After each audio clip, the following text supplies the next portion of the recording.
The unfolding Cold War required new sacrifices. Korea became the first of a long list of hot wars of the Cold War. Kim Il-sung, the North Korean Communist Party leader, was a former Soviet officer. You can see him on the left picture. Kim Il-sung has a Soviet order on his suit, and behind his back are the Soviet military. Kim Il-sung was picked up by the Soviets and helped to the leadership of the party. He insistently requested Soviet assistance for an invasion of South Korea. Stalin was cautious about it. He did not want any new foreign engagements. But he helped to build Kim Il-sung's regime. In 1950, Mao Zedong offered to send the Chinese volunteers to North Korea. Stalin then decided that he had no option, so he promised to assist the invasion with the arms and air cover. It was assumed that the war would bring a quick victory, but the American intervention prevented this. You can see a very good map which shows what happened. Indeed, the North Korean offensive started, and very quickly North Koreans occupied almost the whole territory of South Korea. But then exactly the opposite happened, and the South Koreans, with the American aid, occupied almost all North Korea. And the map on the right shows that finally the border between North and South Korea was established, exactly where it still is now. But the war ended only after Stalin's death. The military build-up became Stalin's main preoccupation in the last years of his life. In January 1951, he convened a meeting of top leadership of the Eastern Bloc. They discussed the growing threat from NATO and the need to strengthen socialist countries militarily.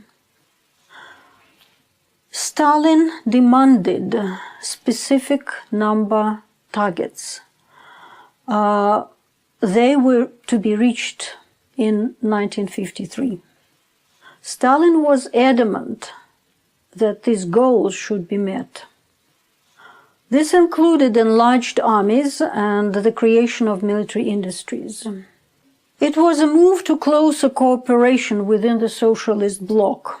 Ultimately, it led to the creation of the Warsaw Pact organization after Stalin's death. Here is a meeting of the first meeting of the Warsaw Pact organization on 14th May 1955. Between 1949 and 1953, the Soviet army doubled in size, from 2.9 to 5.8 million men. Investment in military industry increased by 60% in 1951 and by further 40% in 1952. In the same years, investment in non-military sectors grew by only 6 and 7%. In the last months of Stalin's life, he approved new major projects in aviation and naval ship construction. He envisaged the increase of the number of bomber divisions from 32 to 106. The construction of 10,300 aircraft in 3 years, from 1953 to 1956, was also envisaged.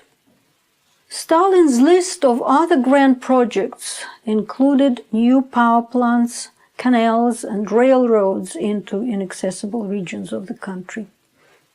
One example was the plan for a 13.6 kilometers underwater tunnel to the Sakhalin Island. But the country actually could not afford either an arms race on this scale or the grand projects which the Soviet propaganda hailed as Stalin's building of communism. In the Cold War, as in any war, Stalin needed a united and mobilized population. This was not what Soviet people were in the late 1940s. The first post-war years saw an upsurge in arrests for anti-Soviet propaganda.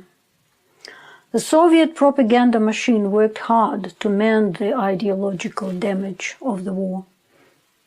Stalin offered answers to some of the questions that Soviet people had on their minds. He spoke of the number of lives irretrievably lost as 7 million.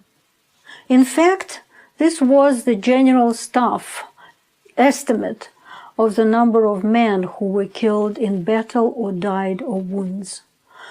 No men who died of disease, no civilian casualties, no prisoners of war were included. As for the Red Army's retreat, Stalin wrote, "Under certain disadvantageous conditions, a retreat is just as legitimate a form of combat as an offensive." This was not what he said at the beginning of the war.